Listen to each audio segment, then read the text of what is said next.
இறை வார்த்தை மத்தேயு நற்செய்தி பிரிவு 1 இறை சொற்றொடர்கள் 1 முதல் 16 மற்றும் 18 முதல் 23 முடிய.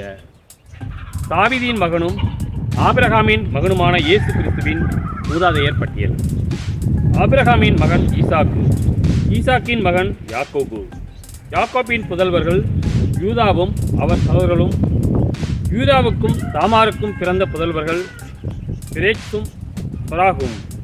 பிரேட்சின் மகன் எத்ரோன், எத்ரோனின் மகன் ராம், ராமின் மகன் அமினதாபு, அமினதாபின் மகன் நகசோன், நகசோனின் மகன் சல்மோன், சல்மோனுக்கும் ராகாபுக்கும் பிறந்த மகன் போவாசு, போவாசுக்கும் ரூத்துக்கும் பிறந்த மகன் ஓபேது, ஓபேதின் மகன் ஈசாய், ஈசாயின் மகன் தாவீது அரசர், தாவீதுக்கு உரியாவின் மனைவியிடம் பிறந்த மகன் சாலமோன், சாலமோனின் மகன் ரெகபயாம், ரெகபயாமின் மகன் அபியாம், அபியாமின் மகன் ஆசா, ஆசாவின் மகன் யோசாபாத்து, யோசபாத்தின் மகன் யோராம், யோராமின் மகன் உசியா, உசியாவின் மகன் யோத்தாம், யோத்தாமின் மகன் ஆகாசு, ஆகாசின் மகன் எசேக்கியா, எசேக்கியாவின் மகன் மனாசே, மனாசேயின் மகன் ஆமோன்,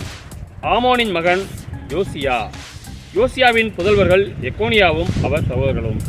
இவர்கள் காலத்தில்தான் யூதர்கள் பாபிலோனுக்கு சிறைப்பிடித்து செல்லப்பட்டார்கள்.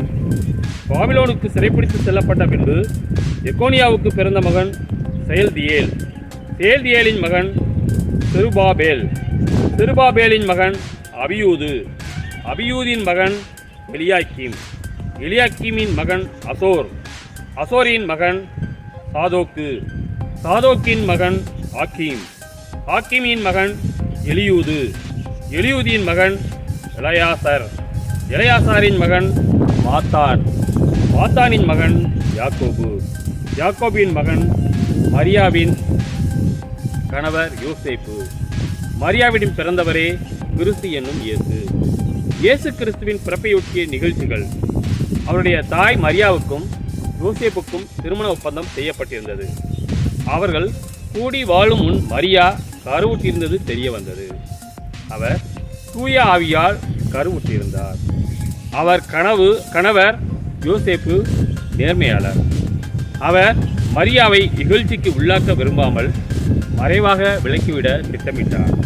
அவர் இவ்வாறு சிந்தித்துக் கொண்டிருக்கும் போது ஆண்டவரின் தூதர் அவருக்கு கனவில் தோன்றி, யோசேப்பே, தாவீதின் மகனே, உம் மனைவி மரியாவை ஏற்றுக்கொள்ள அஞ்ச வேண்டாம். ஏனெனில் அவர் கருவுற்றிருப்பது தூய ஆவியால் தான். அவர் ஒரு மகனை பெற்றெடுப்பார். அவருக்கு இயேசு என பெயரிடுவீர். ஏனெனில் அவர் தம் மக்களை அவருடைய பாவங்களிலிருந்து மீட்பார் என்றார். இதோ கன்னி கருவுற்று ஒரு ஆண்மகவை பெற்றெடுப்பார். அக்குழந்தைக்கு இம்மானுவேல் என பெயரிடுவர் என்று இறைவாக்கினர் வாயிலாக ஆண்டவர் உரைத்தது நிறைவேறவே இவை யாவும் நிகழ்ந்தன. இம்மானுவேல் என்றால் கடவுள் நம்முடன் இருக்கிறார் என்பது பொருள். கிறிஸ்துவின் நற்செய்தி.